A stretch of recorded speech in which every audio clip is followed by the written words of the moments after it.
Hello everyone and welcome back to Lucky Loaders 15, where I'll be giving you 4 selections for tomorrow's horse racing action. Before we get into them, quickly just want to reflect on my nap. That was fine by me in the last at Lerblot. In the end, was very disappointing. Had every chance from where he was. He was controlling the tempo of the race, but in the end, he was just no good and couldn't find anything. When it came to Sam Twiston Davis pushing the button in the race, was very disappointing after being sent off an odds-on favourite. The other selection we put up, Aberama Gold, he was a non-runner, so if you backed him, you should have got your money back. But yeah, disappointing day today. But going back to Wednesday, we actually landed the double in the end of the nap on the next best with Aphelios and Castleway. So if we can bounce back to that form, hopefully we can have a good day tomorrow. And like I said at the top of the video, I've got 4 tips for tomorrow's racing, and we're going to be going to Newbury for the first tip tomorrow, where we go to a fillies handicap on the card, the 235. My next best of the day is going to be running here, and that's a horse called Crema, Iglesa for Safi Osborne, claiming free. She's riding for her dad, Jamie, here. Going to recommend a 0.5 each way selection at 14 to 1. You get that price with William Hill at the time recording. Now, I think this horse has been running over the wrong trip this season, and she's finally going to be dropping back to 10 furlongs, which was her last winning trip. She ran over this trip at Sandown last season on soft ground, and she really relished it. Ever since then, she's been a little bit disappointing, but I think off a mark of 79, she can be fairly competitive in this race tomorrow.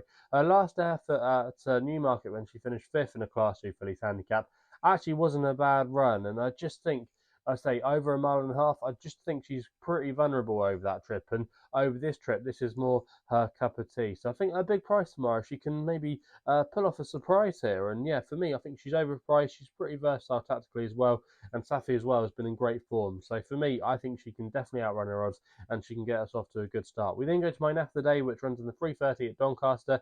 That's Dakota Gold for Connor Beasley and Michael Dodd. It's currently available at 72. I thought he was slightly overpriced here. I thought his run last time out at York wasn't a bad run at all. We know age is catching up with him. He is an 8-year-old, but he's still got, I think, the class to win a race of this nature. He's now rated 100. He's done very well at this course in the past before, won at listed level, and he won't mind the easing conditions tomorrow. It shouldn't be a problem for him at all. He's probably likely to be handy, go up there with the running, and if he does, he just might have too much speed to get caught. I think he's, like I say, overpriced. He likes small fields as well. He's kind of a point and shoot job. Go forward, get out of the gates early, and just burn off all his rivals from the start. And if he can do those tactics tomorrow, I think off a mark of 100, I think he's capable of defying his mark. And for me, I think he's got solid credentials, and that's why he's going to be my nap of the day. We then move to Newbury for an extra tip. Going to be a big price here, 40 to 1. Be prepared for Dougie Costello and John Bridger. You can currently get 41, 5 places on offer of some firms. Going to recommend a 0.5 each way selection here. Now, this horse, Be Prepared, might have just needed his run at Salisbury last time. He hadn't been seen for quite a while, but if you go on through some of his form last season, he really did put it up to them on soft ground, and he's going to be getting those conditions at Newbury tomorrow. They would have had some rain today. It'll probably be favouring horses that like a bit of juice in the ground, and he does. He won at Lingfield last year, where he absolutely bolted up on soft ground. Also, as well at Salisbury on soft ground. The other time he ran well on soft ground, he finished third in a decent handicap at Ascot. He's got a lot of form on soft ground, and if he can get into a good position tomorrow, he likes to be on the pace. He just might be able to stay there and pick up a place. And I think at 40 to 1, I think he'll strip fitter for that latest run. And he's a really interesting contender in this race at a big price. So that's why he's going to be my extra tip of the day. We then have my long shot, which runs in the 3:55 at Cheltenham. The return of the jumps there tomorrow. And I like my long shot here of Garo Juiley to outrun his odds for Roisin Leach, claiming 7, riding for our mum, Sophie Leach. I just think he's overpriced at 51, 5 places on offer, SkyBet 0.5 each way.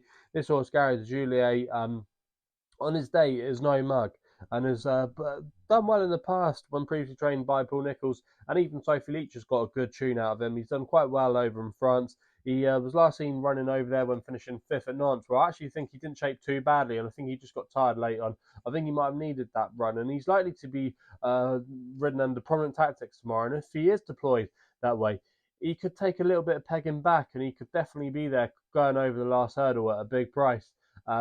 He's a horse that likes to get on the front end of things, and normally at this meeting it can suit front runners, especially when the ground is riding on the quick side. It is just currently described as good to firm in places, so I think the ground shouldn't be an issue for him tomorrow. He likes this kind of ground, he's pretty versatile on all types, and for me, with a nice low racing weight off a low mark, I think he's a dangerous player here, and just because he's been trained over in France recently with a trainer that doesn't have too many winners, an inexperienced jockey, I just think you shouldn't be overlooking this horse at this price. And for me, I think he's a horse that could go under the radar tomorrow in that race at Cheltenham. So that's why he's going to be my long shot of the day. So they're the tips then for tomorrow's racing. If you're enjoying these videos, hit the thumbs up button, subscribe here to the YouTube channel of Lucky Loaders 15. Please remember to gamble responsibly, and we'll be seeing you again soon.